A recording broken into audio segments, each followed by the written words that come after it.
Hey everybody, what is going on? I hope you guys are all doing well, and welcome to another tutorial video. In this video, I'm going to be explaining to you guys how you can delete cards on Trello, so let's get right into it. As you can see, currently I am on my board, and I have this one list which has exactly 2 cards on it, and I'm going to be deleting both of them just to show you guys how it is done.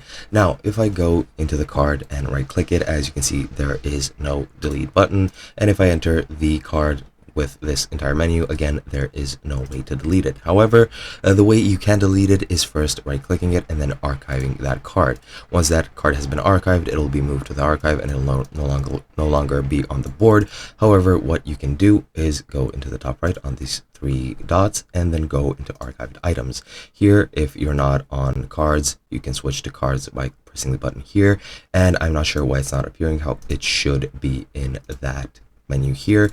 Let me just archive this one and show you guys. As you can see, it appeared here. For some reason, that other one got deleted. I don't know why. It shouldn't happen. However, as you can see, story 3 got archived, and you have a delete button right next to it over here. Just want to click that, click delete again to confirm it, and as you can see, it's gone. My list is empty and those cards are permanently deleted. And that's pretty much it. Hope you guys enjoyed, and I'll be seeing you guys in another video.